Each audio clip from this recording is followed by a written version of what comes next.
We are joined right now. It is our great pleasure to welcome the President of the United States, Donald Trump, calling in. Mr. Trump, good morning to you. Good morning. Good to have you on Fox and Friends today. As you said in your tweet, another slow news week. Let's start with the fact that the story that Griff just brought us, that it sounds like a former FBI lawyer, it sounds like, was doing something with the FISA application. That person got removed. And this goes to your argument that somebody at the FBI was out to get you, right? Well, it certainly does. And they were spying on my campaign, and it went right up to the top, and everybody knows it. And now we're going to find out. You have Bull Durham, who's supposed to be the toughest. I've never met him, never spoke to him, but he's supposed to be the smartest and the best. And he works for Bill Barr, who's a great attorney general. We would maybe have ended this thing a lot sooner had he been there originally. But you have some people that are great people now and patriotic people. They love our country. This was spying on my campaign, something that has never been done in the history of our country. This was an overthrow attempt at the presidency. They tried to overthrow the presidency. This is a disgrace. But I'm not surprised to see it. It's just starting to come up. I think this is nothing compared to what you'll see over the next couple of weeks. These outlets people are sick. These media outlets are saying that the FBI lawyer manipulated and altered key documents related to that warrant application so that they could get permission to surveil Carter Page. He was on with Maria, Mornings with Maria, a few minutes ago, and he says it's a cover-up. Listen. They have just been putting false information out there to the media, the Democrats and their allies in Washington in the media, constantly pushing lies after lies. And then finally, this gets picked up by a court. It gets picked up by the Comey-McCabe FBI, and they got a warrant, a fraudulent warrant, I believe, to spy on myself as a way of getting into the Trump campaign. There has been a continued cover-up to this very day. We still don't have the truth, but hopefully we'll get that soon. How does this compare with what happened with that Ukraine conversation? Democrats want to impeach you because of that conversation, but this looks pretty bad. So my conversation was a perfect conversation. The Ukrainian president said, what are they talking about? They must think we're nuts in this country. And this conversation was flawless. It was appropriate. It was perfect. It was nice. It was everything. And they even said that. They came out and said it. Now, compare that, and they try and impeach. And by the way, they've looked like fools over the last 5 days. These interviews have been, and these were their witnesses. This was the best they've got. Now, Adam Schiff is a sick puppy. He is it's been incredible. Now, what you're going to see, I predict, will be perhaps the biggest scandal in the history of our country, political scandal. But I guess that's the biggest, because what's more important than political? What do you mean by that? What do you mean by that? I think you're going to see things that are going to be incredible if it's done right. And I purposely stay out.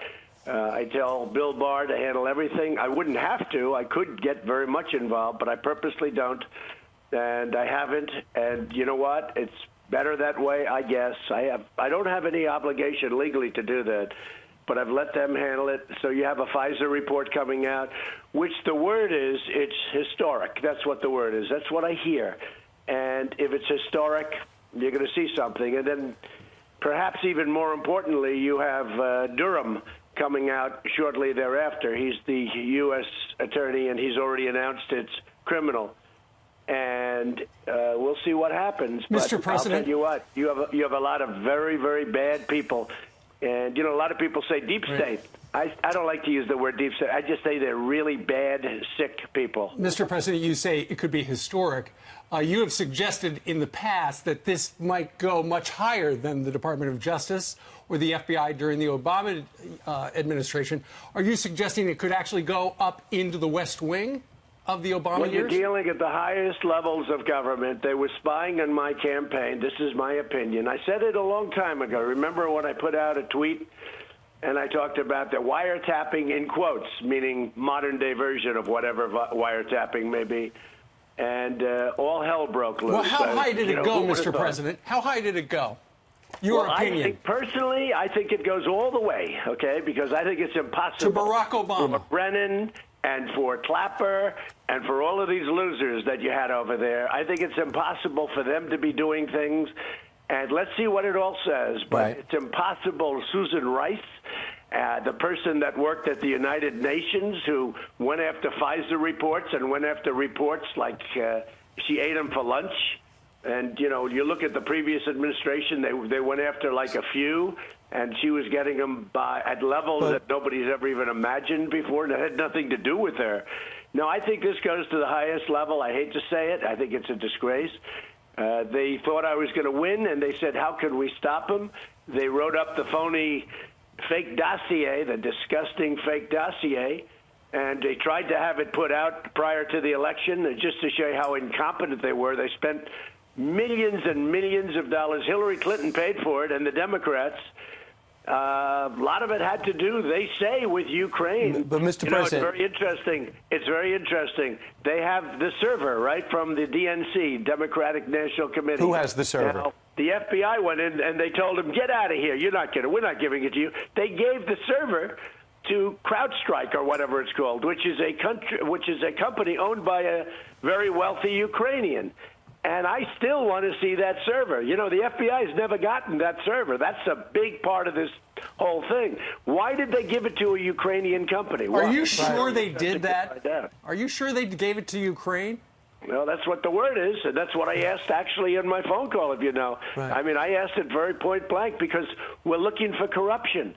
There's tremendous corruption. We're looking for, why should we be giving hundreds of millions of dollars to countries when there's this kind of corruption? Right. And if you look at my call, I said, you know, corruption. I think he said it to me. He's looking. He got elected on the basis of corruption. And I also, by the way, going back to that, why isn't Germany putting up money? Why isn't France putting up money? Why isn't all of the European nations? Why aren't they putting up? You have the European Union, and they're benefited a lot more by Ukraine than we are. But, Mr. President, can I ask you... It's like a massive wall, yes. Why why aren't they putting up money? How come it's always the United States that puts up money? The suckers, why is it always the United States? And these are the questions I ask, Right. and I continue to ask them. I'm sure. Mr. President, the best you can. I know you've said that from day one about wiretapping, and you felt as though the previous administration basically seems to have set you up to really struggle for the first 3 years. Who is your source, or what are your sources that are telling you that the Obama administration was out to really hurt your administration? Well, first of all, Brian, I haven't struggled because I've done more in the first 2.5 years than any president in the history of our country, and almost everybody admits it. Between rebuilding our military, the biggest tax cut in history, regulation. Would you say they've been in your way? Would you say they've been in your way? Well, wait a second. 2 Supreme Court justices. Within a few weeks, we'll have 182 federal judges. It's a record. So I've done more than anybody that's ever had the position in a short time. But they haven't made it pleasant. They're bad people. They hurt a lot of innocent people. People came down here. They got served subpoenas by Mueller and the crew, and they went through 2.5 years. They found nothing. So when you say that, I think we've had the most productive presidency ever for the first 2.5 years, but it doesn't mean that it was pleasant. No, I know, but maybe I should have been clearer. My point is this. I know you've had that point of view, and some things are coming that direction to prove it. But who is your source that's telling you this? I can't tell you that. I can only say that we have a lot of information that a lot of bad things happened. And when you look at Strzok and Page with the insurance policy, where, you know, the two great lovers from the FBI, where he's saying, oh, she's going to win $100 million to nothing, but just in case she loses, we have an insurance policy. Well, that means, you know, we're going to take him down. We're going to take down the president. You wouldn't even believe this is possible. But the insurance policy, that was a very big find, finding that text. And the only reason we found it was they didn't want to use their private servers for a very bad reason, okay? So they used the public server. They used the FBI server. So here's the thing. We have so many, regardless of what's coming out, okay, the information that we have now is beyond belief already. But what they have coming out, I hear, is historic. Okay. That's the way it was explained. All right, coming out in December. Historic. All right, Mr. President. Of course, the fake news will try and downplay it, but I don't think you can downplay this. The fake news is part of it. You know, it's the Democrats and the fake news. They're one and the same. They will downplay it because like I see these hearings where we have a great day, and then you pick up the phony New York Times, which is a total phony paper. I don't read it anymore. You can't read it. It's not even. It has no relationship to the truth. And you read a story that took place, and they don't tell you what happened. They only put in the bad. They don't put in the good. Same thing with the Washington Post. It's a phony paper. We no longer have it in the White House. Mr. President, and we saved a lot of money. When we're watching those closing arguments yesterday, Adam Schiff, I mean, Democrats love it. You know, I'm sure he's getting pat on the back every time he walks down the halls in Washington because people are saying, keep pushing, we want impeachment. But if you ask Republicans, and we're going to play a soundbite of his closing arguments, they say this is all theatrics. Watch this, and we're going to get your reaction. Okay. It came down to the fact that the day after Bob Mueller testified, that Donald Trump invited Russian interference. Hey, Russia, if you're listening, come get Hillary's emails. And later that day, they tried to hack her server. The day after that, Donald Trump is back on the phone asking another nation to involve itself in another U.S. election. That says to me this president believes he is above the law, beyond accountability. Mr. President, was there quid pro quo, extortion, bribery? No, not at all. And let me tell you, he's a sick puppy. He's so sick. This guy is so. I've been going through it for 2.5 years about Russia. I've been tougher on Russia than any president in history. But for 2.5 years, I've had to listen. This was their talking point, Trump and Russia. And if you take a look at it, just look at the facts. Even look at what I've done for Ukraine by giving them tank busters, by giving them stuff. And Obama would send pillows and sheets. He wouldn't send anything else. The whole thing. Now, Schiff, remember this. He makes it all up. He's sick. There's something wrong with him. So he made up my phone call. He made it up. He made up a phone call. And then when I released it, everybody was embarrassed. And crazy Nancy Pelosi, who, by the way, is going to go down as the worst speaker in the history of the House of Representatives, she hasn't done anything. All she said, she's like paralyzed. She cannot do anything. Well, Mr. President, I predict she won't do USMCA because Richard Trumka, who's a good guy but a big union guy, only cares about a union. Richard Trumka has her mortified. She won't do USMCA, and everybody in the country wants it, the farmers, the manufacturers. But Richard Trumka has her like he plays her like a fiddle, and I predict she won't even do it. And by the way, she's got such pressure on her to do it. All she has to do is put it to a vote. Right. She's holding it for 6 months. It's growing dust on her desk. And Mexico and Canada are calling saying, what's going on? Where's our agreement? They signed it. They're all set. Mr. President, that's the big thing. A couple of days ago, your ambassador to the EU, Mr. Sondland, in his opening statement, said that there was quid pro quo. There was quid pro quo, he said, because you wanted an investigation into corruption in exchange for a visit to the White House or something like that. Yeah, well, that's total nonsense. I do want always corruption. I say that to anybody. Why should we give money to a country that's known corrupt? It's a very corrupt country. I mean, I love the people in Ukraine. I know Ukrainian people. They're great people. But it's known as being the third most corrupt country in the world. Now, with this guy, who, by the way, I hardly know him, okay? Sondland? I've spoken to him a few times. How about the guy with the telephone? How about that one? I guarantee you that never took place. He said he's sitting there listening to me. I spoke so few times to him. But the guy yesterday on the telephone, David Holmes, yes, I heard the conversation. Well, I have really good hearing, and I've been watching guys for 40 years make phone calls, and I can't hear when and you could be 2 feet away. I can't hear people making calls. I can't hear the other side. The phone's up in the air unless you have it on a speakerphone. You can't do it. Right. That was a total phony deal.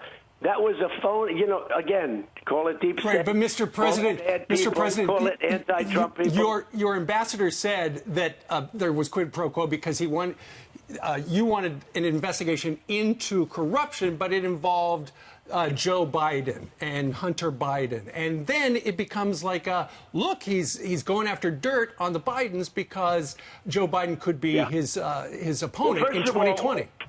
First of all, that's not true. Okay, number one, it's absolutely not true. Now, then you have to say, Which if part? you saw Joe Which part Biden, is Joe not true? Biden is corrupt. Okay. It's not true, what he said.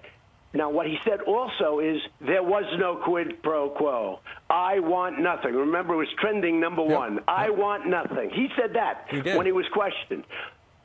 And by the way, check out his lawyers. They're Hillary Clinton lawyers. This guy has Hillary Clinton lawyers. They're Democrats. Sunderland. But he's sitting there, Sunderland, yeah. He's sitting there with Clinton lawyers. They're passing him notes all the time. And he didn't put the most important phrase in his 22-page statement that he read. The most important phrase was, I want nothing. Twice I said it. I want nothing. I want nothing. I want no quid pro quo. Have President Zelensky do whatever is right, something to that effect. And they didn't put that in. That was the end of him. I said, turn off the television. That's what he said. Right. Now, with all of that, of course you have to look at corruption. Are we going to be sending massive amounts of money to a country and they're corrupt and they steal the money and it goes into everybody's bank account? So you have to look at that. And I will tell you this about Joe Biden. I never said it specifically on him, but I watched Joe Biden with the prosecutor, who a lot of people said was a great prosecutor, and they took him off. And he was prosecuting that company. And the kid who never made 10 cents in his life and all of a sudden is making millions of dollars the day he – I mean, you tell me. This is a guy who got thrown out of the Navy dishonorably. He gets thrown out of the Navy shortly thereafter and made no money. Went through, made no money. But Mr. President, then all of a sudden his father becomes VP, and he's making millions and millions of dollars, not only from there, but from China. So, Mr. President, the accusation is this, that you're using aid, taxpayer dollars, to attack a political opponent in Joe Biden. And you say, I wanted to hold up that aid because of corruption, but you also in the phone call. Reason too. No, two reasons. Okay. For corruption, because it's known, I want to make sure the money is going to be spent properly. But there's another reason that is maybe to me the most important. Which is? Why isn't Germany, France, the European Union, why aren't all those countries in Europe, why aren't they paying? Why is it always the United States, the sucker? I got elected on that. But they do give aid. They do give aid. We give more. We always have. But, Mr. President, you decide to say Rudy Giuliani, a longtime friend, mayor and prosecutor, you send him into the Ukraine. I want you to hear what Ambassador Sondland said, and it's been pretty consistent among State Department workers. It seems like Rudy Giuliani was getting under a lot of people's skin. I want you to listen to what he said. Well, that's Rudy. You know, I want you to hear. Listen, I've known him for a long time, too. Let's listen.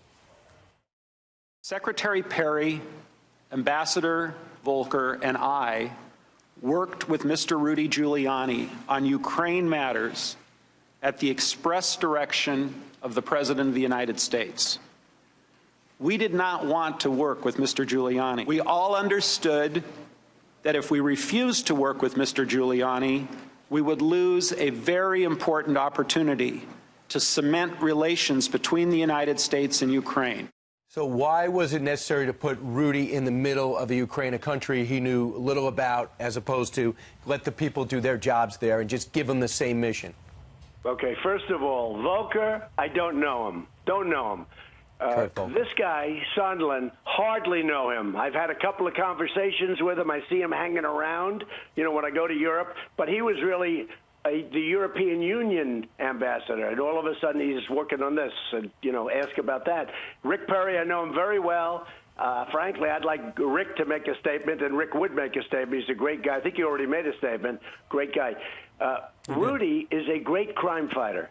Rudy is the best mayor in the history of New York City. Rudy Giuliani is a very legendary figure in our country. Rudy was the U.S. attorney. He also worked at the Justice Department. Believe me, this kind of crap wouldn't have happened in the Justice Department if Rudy Giuliani was the attorney general, just like I believe Bill Barr will straighten it out and straighten it out for good. But Rudy Giuliani was one of the great crime fighters of all time. He's also a friend of mine. He's a great person. He's like an iconic figure in this country for two reasons. He was the greatest mayor in the history of New York, and he was the greatest crime fighter probably in the last 50 years. when you're dealing with a corrupt country, if Rudy Giuliani, he's got credentials because of his reputation. When Rudy Giuliani goes there and you hear it's a corrupt country, I mean, it means a lot. But two of his sources are indicted are right now in jail. Those are two of his sources, and one of his other sources is looked at as a corrupt figure. So in the end, it seems like you had State Department and Rudy Giuliani working against each other, and then the accusation comes in that your ambassador is being tarnished by Rudy Giuliani. Look, the ambassador, the woman, she wouldn't even put up, she's an Obama person, you know. But I said, why are you being so kind? Well, sir, she's a woman. We have to be nice. She's very tough. I heard bad things. And by the way, when I was talking to President Zelensky, it's right on the phone. You can read it. Yep. He didn't like her. He brought up her name, and he didn't like her at all. How do you have an ambassador with the president, the new president, as like, because she was so wedded in. And don't forget, Ukraine hated me. They were after me in the election. They wanted Hillary Clinton to win. And when I won, all of a sudden they became so nice. They had to make up. There were many articles where they had to, get to be friendly, because we're like a gravy train for them, okay? We're like their gravy train. So they were totally in favor of Hillary Clinton. But this ambassador that, everybody says is so wonderful, she wouldn't hang my picture in the embassy, okay? She's in charge of the embassy. She wouldn't hang it. It took like a year and a half or 2 years for her to get the picture up. She said bad things about me. She wouldn't defend me, and I have the right to change an ambassador. And Rudy didn't say good things, but he wasn't crazy about it. It wasn't like a major topic, but I have the right to change. This was an Obama person. Didn't want to hang my picture in the embassy. It's standard is you put the President of the United States picture in an embassy. This was not an angel, this woman, okay? There are a lot of things that she did that I didn't like. And we will talk about that at some time. Okay. But I just want to let you know, this was not a baby that we're dealing with. There was one woman who was in all of these testimonies this week who was sticking up for you, Congresswoman Elise Stefanik. She was asking questions, doing her job. She said her constituents want to get to the bottom of what happened with the Bidens and that investigation. She questioned Tim Morrison and Kurt Volker on Capitol Hill. Listen to this. Okay. But the truth is the facts are indeed not complicated. And I'm going to close out with two questions for the both of you. Did Ukraine open an investigation into the Bidens, Mr. Morrison? Not to my knowledge, ma'am. Ambassador Volker? Not to my knowledge either. Did either of you ever have any evidence of quid pro quo, Mr. Morrison? No, ma'am. Ambassador Volker? I did not. Any evidence of bribery? No, ma'am. No, ma'am. She's been raked over the coals for that. Kellyanne Conway's husband was one of the ones that called her trash. So I'll tell you, first of all, she's become a star. Every time you do something, you have guys like Jim Jordan and Meadows and all these guys, they've been around and they're stars, but they've been stars. Every once in a while you meet a new star. I know a lot about stardom. I know a lot about it. I've made plenty of them. But I'll tell you what, this young woman from upstate New York, she has become a star. Her way, you can never define exactly what it is. You understand that. You're a star, okay? Why? Who the hell knows? But you're a star. There aren't many of them. But what happens is she has become a star. Her mannerism, her way of talking, She's direct, right to the point. No, it's just the whole thing. It just worked. She's a tremendous person. She was fantastic during the hearings. Turner, so many people, they were so great. But you know what? The bottom line is all of those witnesses, they're all shifty shifts. Don't forget, there was no due process. You can't have lawyers. We couldn't have any witnesses. Right. We want to call the whistleblower. But you know who I want as the first witness? Because, frankly, I want a trial. I could have it. You want a trial? Whatever I want. Oh, I would. Look, number one, they should never, ever impeach. This is not impeach. I watched 5 people on your network yesterday say there's nothing here. Andy McCarthy, how about Ken, special prosecutor, special counsel? Ken Starr, he was fantastic. He said there's nothing here. So, ready? Number one, there should never be an impeachment. This is not an impeachment. That phone call was totally appropriate, okay, totally. But assuming these people are as sleazy as they are, and Nancy Pelosi is totally incompetent, she's absolutely lost. She doesn't know what she's doing. She hasn't done anything. She can't get anything approved. Everybody's working on this, and they just got blown away because they put their witnesses up, and we're not going to get USMCA because so you want a trial. The farmers and everyone are going to vote against Democrats like you've never seen before. But if they do put it up because they're crazy, I mean, Adam Schiff is a nut job. Listen to this. Adam Schiff gets up before Congress, and he made up my statement. Right. And I said, who made that statement? Right. Mr. He President. made it up. And then after he got caught, 3 days later, he started saying parody. Right. The Mr. thing I President. did that was right, Brian, the thing I did that was right was I released the transcript of the call immediately. Right. And nobody Had saw I that not coming. done that, I would have had a big problem. Big problem. Because they all lied about my call. My call was perfect. If you heard Adam Schiff's made-up version of my call, I mean, it was the worst thing I've ever heard. I said, how could that be possible? And you know the sad part? Because he made it in the halls of Congress, he has immunity. Right. I can't sue him. The Republican Party can't sue him. That's And the way one it other works. thing before we get off. The we're not Republican getting off. Party...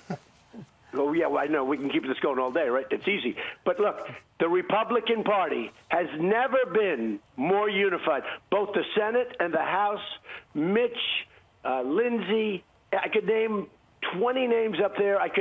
They have never had. Look, we won 196 to nothing. That never happens. You know, I always say the Democrats are lousy politicians. They have lousy policy, but they stick together, and they're vicious. Right. Well, they're more vicious, frankly. But the Republicans, they have a tendency. They break up. They don't. The Republicans, I've never seen anything like Mr. it. They're sticking President, together. we understand that there were 6 Republican senators, this perfect transition into this question, who talked to you yesterday, along with the White House lawyer. I know Jared Kushner was there. You're trying to figure out some sort of strategy going forward, because it does look as if Nancy Pelosi, you know, her back is up against the wall. She's going to have to go ahead and proceed with the impeachment vote. It's going to wind up in the Senate, and you say that you, to your earlier point, you want a full trial, because then you will wind up with, according to the story, due process, which you feel you did not get with Adam Schiff, which means you can call your own witnesses, and you would love to see Hunter Biden in the chair to answer all those questions about Ukraine. Well, there's only one person I want more than where's Hunter, and that is Adam Schiff. I want to put that guy with his way. What's your first question for Adam Schiff? I almost said something that might have been slightly controversial. Yes. I didn't just say. I'm learning. See that, Steve? I'm learning. What? But after all these years, I finally learned. But look, I want to see Adam Schiff testify about the whistleblower, who's a fake whistleblower, because the whistleblower report was about my conversation with the president of Ukraine. It bore no relationship. It said there were 7 or 8 quid pro quos. There were none. It bore no relationship to my call. Nobody brings that out. The whistleblower is, in my opinion, a political operative, just like his lawyer, who's one of the worst people in Washington. You think you know who it is? I know exactly who it is. Everybody does. Is he still there? Media. Is he still there? Does he go to meetings? Does he go to meetings? And by the way, you know who the whistleblower is too. Otherwise, you're not doing your job. You know who everybody does it. If the whistleblower were on the other side, they would have revealed the whistleblower 2 months ago. Mr. President. But the Democrats and their machine, the media machine, the fake, corrupt media, they protect. But you know who the whistleblower is, so do I. Know it. But I want the whistleblower who put in a false report to testify. I want to know, why did the IG put in the report? You have an IG, right? Why did the IG, instead of saying, let me take the report, let me now go to the White House, ask the president to declassify his conversation so that it has to match up? He didn't do that. So what you do is you have a whistleblower with a fake story, just like it's just as fake as Schiff's story. That's why a lot of people think that Schiff basically is essentially the whistleblower. You know, he told the whistleblower what to do. I mean, his whole story that he doesn't know the whistleblower, if he doesn't, then he's the only person in Washington that doesn't. And it's already been acknowledged that his staff met with the whistleblower, okay? And it's We've heard probably that. more than his staff. All right. So, Go ahead. No, but the Go one ahead. I want to testify most is Shifty Schiff, and I want to find out why did he make up my statement? He made up my statement, and I want to find that out. Why did Shifty Schiff, who's a crooked politician, he's a corrupt politician, why did he make up my statement? He made up a statement, and I'm Because listening he to it. didn't I'm think you thinking, were going to release the transcript. No, that's right, exactly. Okay, Where this whole thing fell apart, and where, frankly, the Republicans became so incredibly unified is after they read my statement. Right. Every one of them said, the only ones that are a little off on my statement are the people that haven't quite read it yet. They say, well, this isn't impeachable, but they didn't. I said, did Well, you read it? if you read it, Democrats are going to say it was quid pro quo. If you're a conservative, you're going to say no, it wasn't. Well, they're saying that it was. They believe in a roundabout way it was. Well, Adam Schiff says what I said, too, and it was totally different. And but the bottom line is this an impeachable offense? Did you do anything that they can impeach you for? There's nothing there. Right. In fact, they asked these terrible witnesses yesterday. Again, I don't even know these people. You know, I come to Washington. So you've had Bush, and you have never Trumpers. So you have Bush, you have Clinton, you have Obama. So you have 24 years of people in positions, right? Then I come in with no experience, which is a good thing, but I know life. And I come in and I end up with thousands of people that are never Trumpers, right? Clinton people, and sometimes the never Trumpers are worse than Clinton and Obama people, believe me. You know, I mean, it's an amazing phenomenon. But that's one thing. President Obama released Brian, yes. Well, listen to this for a second. With no experience at doing this, but I've had a lot of experience in life, and we're doing great as a country, and we're respected again as a country, and we were not respected. With no experience, I come to Washington. I've defeated the Clinton dynasty, I've defeated the Bush dynasty, and I've defeated the Obama, whatever you want to call it, right? The three biggest. I've defeated them all at one time with no experience. The hatred is incredible. But I have to deal with crazy Nancy. I mean, she's crazy as a bedbug. She is nuts. And what she's doing, and she's not talented, she's highly overrated. All she's doing is sitting. She's not doing any work for the people. And now it turns out that the whole impeachment thing is a scam. Gotcha. So, and now on top of it, now you're starting to get some feedback that the IG report is coming out, and I think that will be explosive. The greatest political scandal in the history of our country. And if we could just now let's switch and let's talk a little bit about 2020. Oh, I'd like. Let me just interrupt for a second, Mr. President. You said we know the name of the whistleblower. We've seen names on the internet. We have no idea who the whistleblower is. Right. No, I don't believe. Steve, can I tell you? I know you. I don't know. I know you. I've seen names, but I don't know who it is. But it's a. All right. I don't think Steve has ever told a lie, Ainsley and Brian, in his life. But that one, I'm sort of thinking, come on. So you expected you're a great person. I'm always telling people I watch your show in the morning. I don't watch the other garbage. No, we've seen names online, but Mr. President, we don't have any verification. Yeah, and it doesn't matter. It doesn't matter anyway. We're not going to use it. You We're don't not need verification. You know exactly who it is, Steve. Right. Okay, but I like that you say that. Right. So Mr. President, you expected impeachment vote. You expect to get impeached, and would you say you embrace the idea? I don't expect it. You don't expect it? You don't expect Democrats going to vote for this? I think it's very hard for them to impeach you when they have absolutely nothing. No, I would expect that. Okay, ready? You've seen the polls over the last week. I'm going through the roof. In Wisconsin, I'm way up over every Democrat. You are. The swing states, which is the important one, you know, you have two elections. You have electoral college, you have popularity. I like to go for the electoral college. By the way, for me to win the popular vote would be much easier. The electoral college is much harder to win, much harder. You have to go to many more places, et cetera, et cetera. But if you look at those swing states, I'm way up in every one of them because of the impeachment thing. And it's crazy what's going on because the people get it. It's a hoax. Okay. This is a continuation of the witch hunt, which has gone on from before I got elected. Well, if you look at we talked about the insurance policy, right? We've got an insurance policy just in case you lose us, right? This was a text between the two great lovers. If you look at that, that was long before the election took place. So this was taken root with Comey, who's a totally disgusting human being.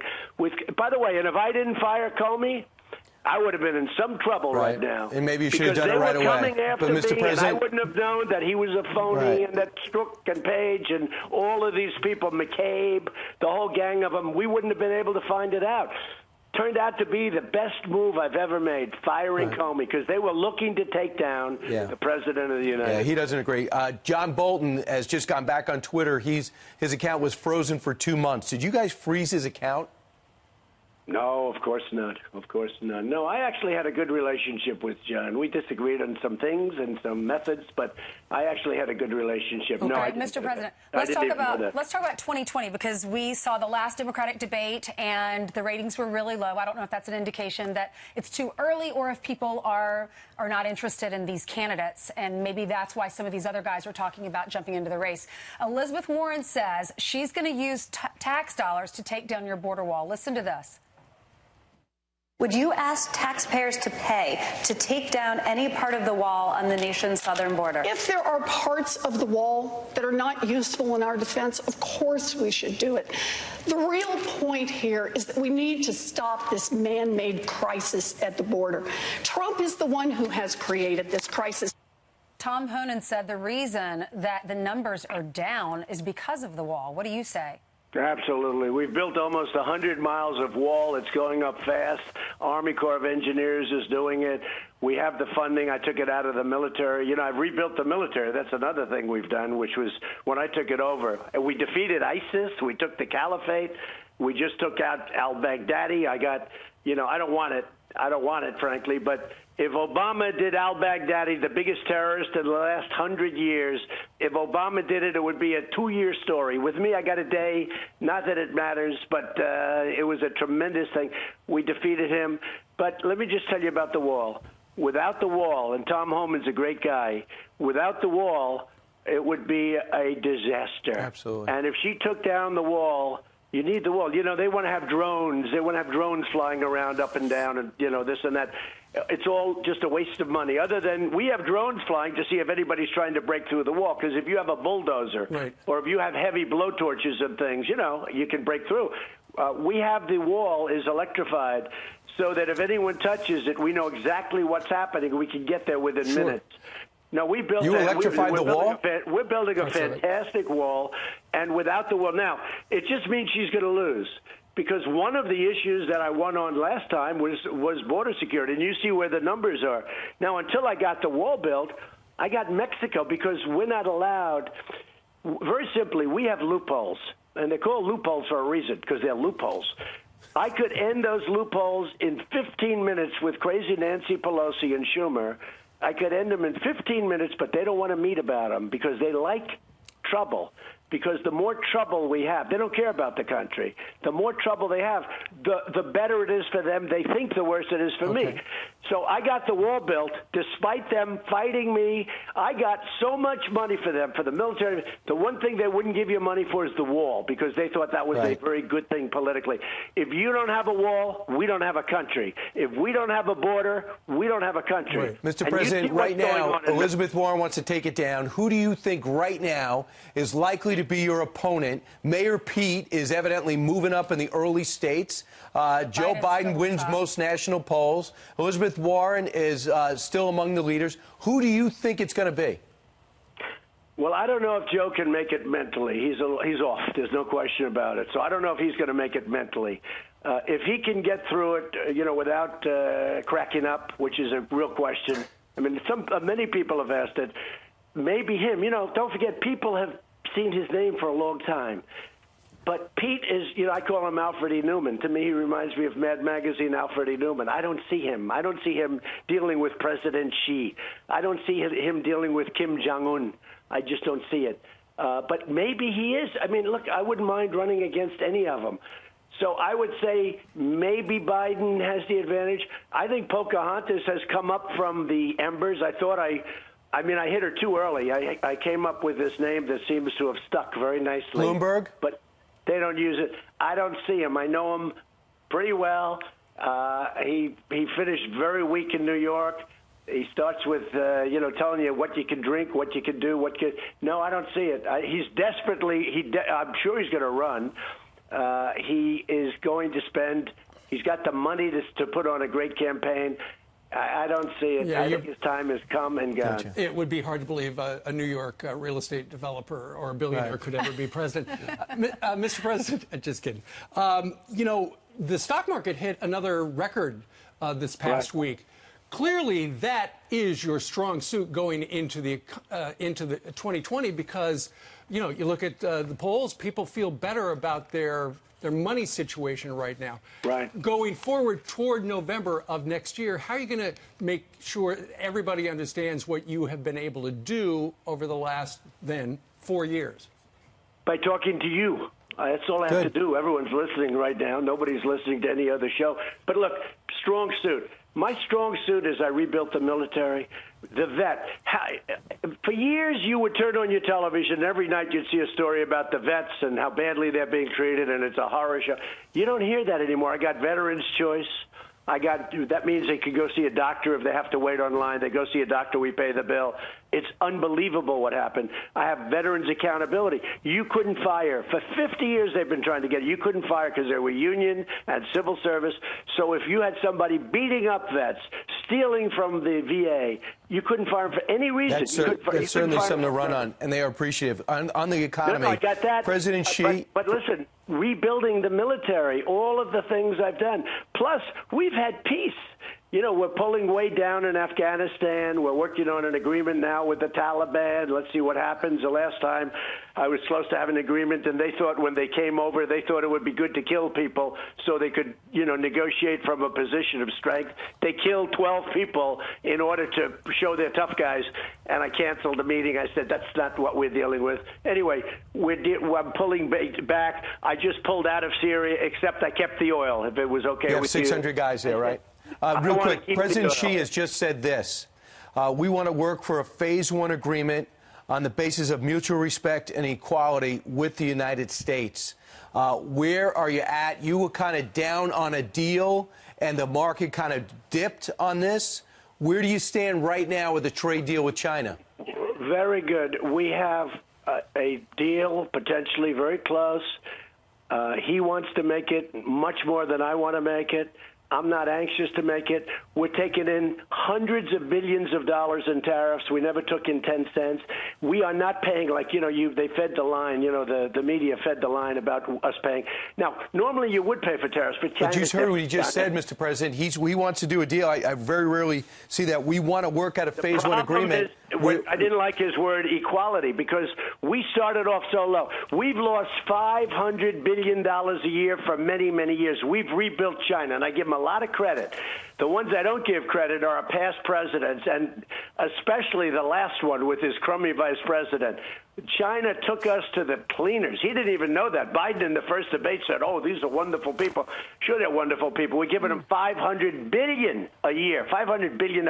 That's not including theft of intellectual property, et cetera. So I told President Xi, this can't be like an even deal because we're starting off from the floor and you're already at the ceiling. Not to mention, so we have to have a much better deal. The bottom line is we have a very good chance to make a deal. And not to mention what's happening in Hong Kong with these with the pro-democracy protesters. That's a complicating factor. There's no question about it. And if it weren't for me, Hong Kong would have been obliterated in 14 minutes. He's got 1 million soldiers standing outside of Hong Kong that aren't going in only because I ask him, please don't do that. You'll be making a big mistake. It's going to have a tremendous negative impact on the trade deal. Okay, and he wants to make a trade deal. And if I could just... Brian, one thing before I get off, I just want to say one thing. We have the strongest economy in the history of our country. We have the best unemployment numbers we've ever had. African-American, Asian-American, Hispanic-American, the best in history. We have the best unemployment and employment numbers. More people working today than ever before. But listen to this. We have now the greatest economy that we've ever had. We've increased by $20 trillion. China's gone down probably by $30 or $35 trillion. If crooked Hillary had won, China would now be the largest economy in the world. They were going to surpass us, expected to, in the second year of the presidency. Right now, the farmers do need relief. They'll never catch up. But the farmers were hoping for that huge purchase, and it looks like they want to do a deal. But Brian, they have it. Wait. Just one thing. So they have it because I said, how much have the farmers lost because of China targeting them?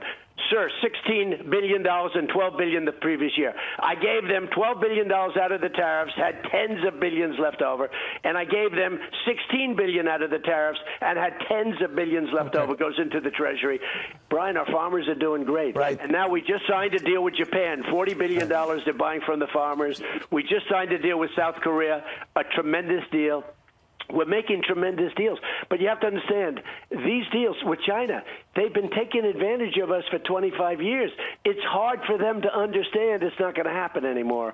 And now they understand. They are calling on you to veto legislation. They are calling on you to veto legislation coming out of the Senate that supports the Hong Kong students. What are you going to do? Well, I'll tell you, look, we have to stand with Hong Kong, but I'm also standing with President Xi. He's a friend of mine. He's an incredible guy. We have to stand, but I'd like to see them work it out, okay? We have to see them work it out. But I stand with Hong Kong. I stand with freedom. I stand with all of the things that we want to do, but we also are in the process of making the largest trade deal in history. And if we could do that, that would be great. China wants it. We want it. And I will say this. If it weren't for me, thousands of people would have been killed in Hong Kong right now, and you wouldn't have any riots. You'd have a police state. But thousands of people. The only reason he's not going in is because I'm saying it's going to affect our trade deal. You don't want to do that. President, I speak to him. So you're running in 2020, and many people we all just assumed your vice presidential nominee would be Mike Pence, but then we're reading headlines about Kellyanne Conway's husband saying that Nikki Haley's fighting for that position. I'm a South Carolinian, originally from South Carolina. Nikki Haley was our governor, and I know she really did a good job as an ambassador. So who's going to be your running mate in 2020? No, she's great. Well, look, first of all, Kellyanne is great, but she's married to a total whack job. I think she must have done some number on him, Ainsley. I don't know what Kellyanne did to that guy, but because I don't even know him. I mean, I met him for George second. Conway. Yeah. He's got to be some kind of a nut job. She must have done some bad things to him because that guy is crazy. But you know what? Mike Pence is a great vice president. He's our man. 100%. Nikki will absolutely be involved. She's a friend of mine. She endorsed me with the most beautiful endorsement you've ever heard. She did a great job at the UN. She's now in the private sector. I assume she's doing very well. But Nikki will be back in some form because she's great. And she's my friend. But no, Mike Pence, I know I've seen this rumor. It keeps, popping up. And Nikki would be great, but Mike Pence has done a phenomenal job as vice president. He's our guy. He's my friend. Look, we have a great team. Okay, it's been a very strong team. Mike Pompeo going to the Senate. Are you going to push him to do that? So Mike has done an incredible job. I have an incredible cabinet. We don't get enough credit. We have incredible. Mike graduated #1 at Harvard Law, #1 at West Point. He's an incredible guy doing a great job in a very complicated world, doing a great job as Secretary of State. Remember, they all said, Brian, I'd be in World War III my first day. And now they're saying, wow, he's much more moderate. Well, actually, I rebuilt the military to a level that nobody's going to play games with us, but if we don't have to use it, that's a good thing, not a bad thing. So Mike would win easily in Kansas, great state, and it's a Trump state. He'd win easily, and if I thought they had somebody out there that couldn't win, and Mike would really, he loves what he's doing, but if I thought they had somebody out there and he came to me and said, look, I'd rather stay where I am, but he loves Kansas. He loves the people of Kansas. If he thought there was a chance of losing that seat, I think he would do that, and he would win in a landslide because they love him in Kansas. Well, I am from Kansas, and you're right. It is a great state. Mr. President, a moment ago you were talking about rumors. I'm sure you saw there was a rumor that, you went to the hospital last week. It wasn't on the schedule, and obviously something is really the matter with you. So can you tell us what's the matter with you? Okay, yeah, a lot of things are a matter with me. I mean, number one, what did I do this for? But I love it, one of those things. So I had some free time.